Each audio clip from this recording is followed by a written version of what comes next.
Hello Virgo, Sun, Moon, Rising, and Venus signs. Kamusta kayo? Sana po nasa mabuti kayong kalagayan. Welcome back po sa Star Tarot. Kung bago kayo dito, welcome din kayo. Thank you for your support. I truly appreciate it. God bless you all. Virgo, po na mensahe po ninyo ay elk. Ayan. So, stand tall and maintain your dignity no matter what, and others will treat you with the respect that you deserve. Ayan. So, Virgo, kailangan na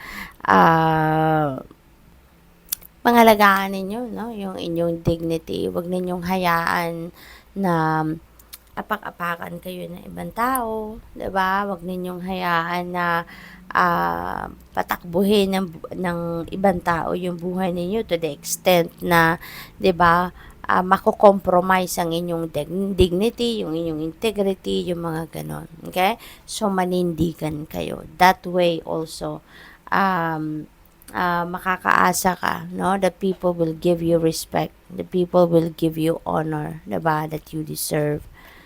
We have chimpanzee. Use both your intuition and your intellect to solve the problem or get the answers to your question. Okay? So, siguro, ang iba sa inyo dito, Virgo, mayroong sitwasyon, no, na kailangan pagdesisyonan. Kaya kailangan mong gamitin both sides of your brain. Yung intuitive mind ninyo at saka yung intuitive mind at yung logical mind, no? Balansehin ninyo yung pagdedesisyon ninyo rito or tawag dito, dedesisyon or pag-address sa mga problema, no? Or baka meron din kayo mga katanungan sa inyong sarili, 'di ba? Or may mga katanungan kayo sa divine universe na hindi ninyo nahahanapan ng sagot, 'di ba? So, nandiyan lang 'yan sa sarili ninyo. Your soul knows what the answers are, 'di ba? Whistle, be silent, pay attention, and simply observe with the eyes, ears, and physical feelings what is happening inside and all around you. Okay? Parang nasa observation stage kayo sa ngayon. Not necessarily na meron kayong gagawin, not necessarily na magte-take action kayo sa ngayon, no? At ang mahalaga, ano kayong muna, mag-o-observe muna kayo. Ang mahalaga, gagawa muna kayo ng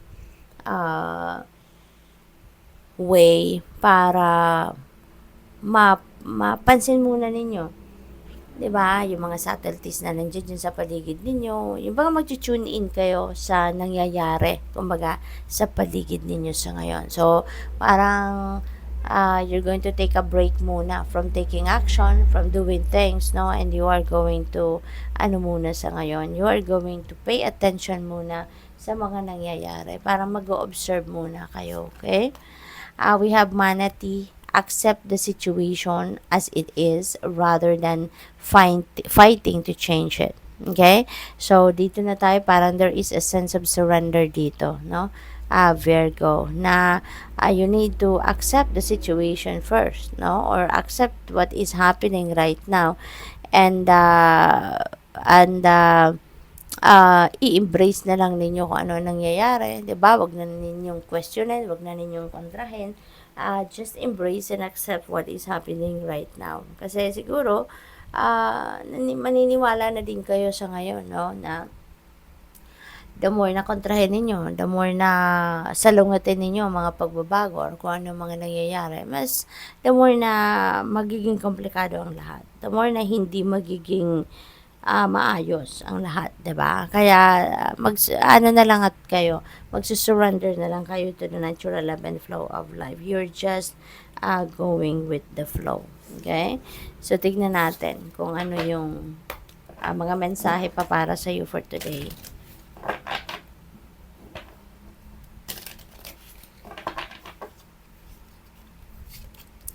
Life is full of choices.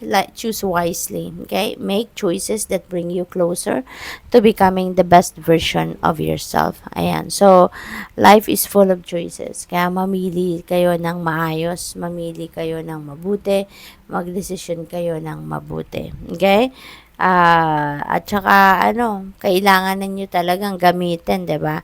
Yung iyong intuition sa ngayon. Alright? Para makatulong sa'yo na gagabayan kayo nito kung saan kayo dapat. Gagabayan kayo kung alin yung dapat or kung ano yung tama, 'di ba?